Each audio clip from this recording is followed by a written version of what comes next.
2026년 기준 국민연금 평균 수령액이 월 69만 8천 원인데요. 단독 가구 최소 생활비가 139만 원이 넘거든요. 겨우 절반 수준인 겁니다. 오늘 이 영상의 끝까지 보시면 국민연금 개혁이 내 통장에 실제로 어떤 영향을 주는지, 그리고 수급 공백기를 완벽하게 메우는 3층 연금 설계법을 계좌별 납입 순서까지 구체적으로 알려드리겠습니다. 연금저축 IRP, ISA를 조합해서 세금 환급만 연 148만 원 받는 방법도 포함되어 있으니까 절대 놓치지 마세요. 먼저 2025년 3월에 국회를 통과한 국민연금 개혁안부터 정리해드릴게요. 핵심은 두 가지입니다. 첫 번째, 보험료율. 지금까지 월소득의 9%를 냈는데 2026년 1월부터 매년 0.5%포인트씩 올라서 2033년에 13%에 도달합니다.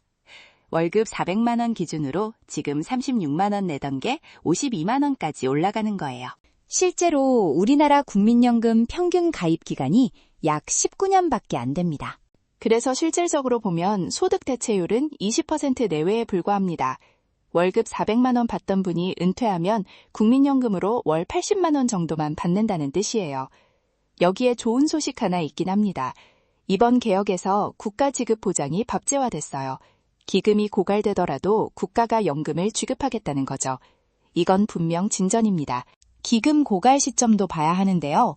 이번 개혁으로 기존 2056년에서 2064년으로 8년 늦춰졌습니다. 기금 운용 수익률을 1%포인트만 더 올리면 2071년까지 갈 수 있다는 분석도 나왔고요. 근데 솔직히 말씀드리면 기금이 고갈되든 안 되든 국가가 보장하기로 했으니 핵심은 다른 데 있습니다. 내가 실제로 받는 금액이 생활비를 감당할 수 있느냐, 이게 진짜 문제예요. 정리하면 이렇습니다. 보험료는 확실히 더 내게 되었고 받는 돈은 명목상 살짝 올랐지만 실질적으로는 생활비에 한참 모자랍니다. 국가가 지급을 보장한다는 점은 안심 요소지만 금액 자체가 부족한 건 해결이 안 된 거예요.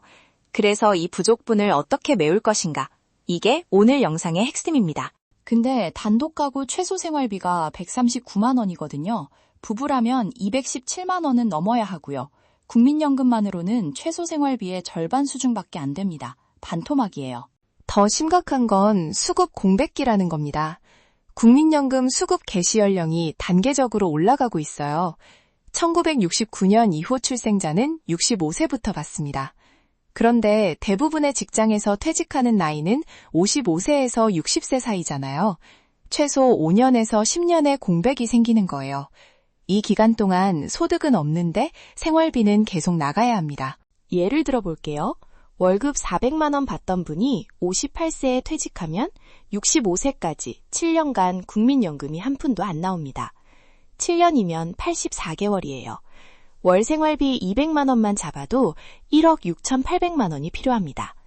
퇴직금으로 다 감당이 될까요? 대부분 힘들죠.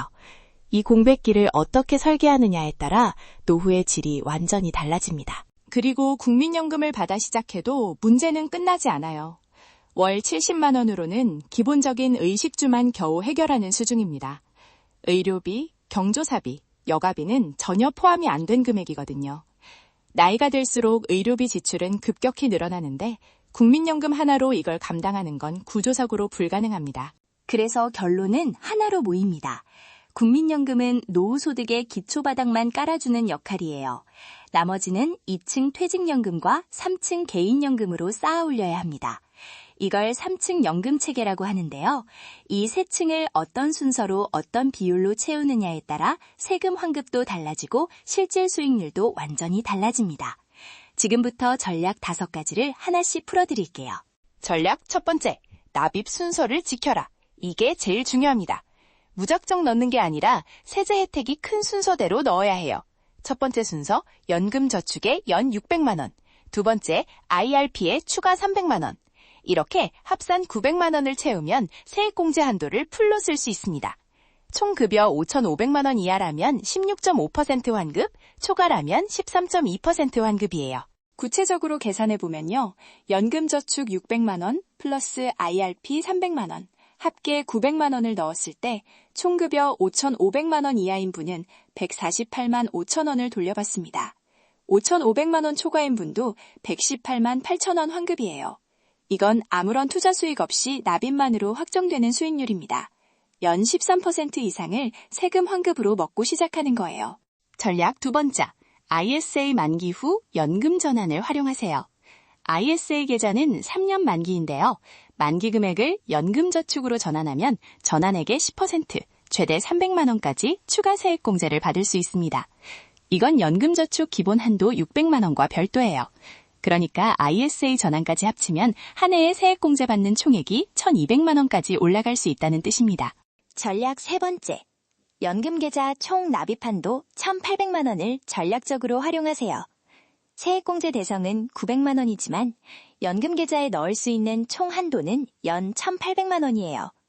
900만 원 초과분은 세액공제는 못 받지만 연금 수령 시 3.3에서 5.5%의 낮은 연금소득세만 내면 됩니다. 일반 금융소득에 붙는 15.4%보다 훨씬 유리하죠. 전략 네 번째, 퇴직금은 반드시 IRP로 이체하세요. 퇴직금을 일시금으로 받으면 퇴직소득세를 바로 내야 하는데 IRP로 이체하면 세금이 이연됩니다. 그리고 55세 이후에 연금으로 수령하면 퇴직소득세의 30에서 40%를 감면받을 수 있어요. 퇴직금이 1억이면 세금만 수백만 원 차이 나는 겁니다. 이건 선택이 아니라 필수예요. 마지막 전략 다섯 번째. 수급 공백기 전용 자금을 분리하세요. 퇴직 후 국민연금 수급까지의 5년에서 10년을 커버할 별도 계좌를 만드는 겁니다. 이건 공격적 투자가 아니라 안전자산 중심으로요. 단기채 ETF, 정기예금, MMF 같은 상품으로 원금을 지키면서 월 인출 계획을 세우는 거죠. 연금 개시 전까지 매달 꺼내 쓸 생활비를 미리 확보해두는 전략입니다. 오늘 내용 핵심만 세 줄로 정리하겠습니다. 하나, 국민연금 실질 대체율은 20% 내외, 혼자서는 생활비 절반도 안 됩니다. 둘, 수급 공백기 5에서 10년을 대비하는 별도 전략이 반드시 필요합니다. 셋, 연금저축 600 플러스 IRP 300 플러스 ISA 전환까지 활용하면 세금 환급만으로 연 13% 이상의 확정 수익을 먹고 시작합니다. 이 구조를 지금부터 만들어가는 게 핵심이에요. 은퇴 준비는 빨리 시작할수록 복리 효과가 커집니다. 오늘 영상이 도움이 되셨다면 구독과 좋아요 한 번씩 부탁드리고요.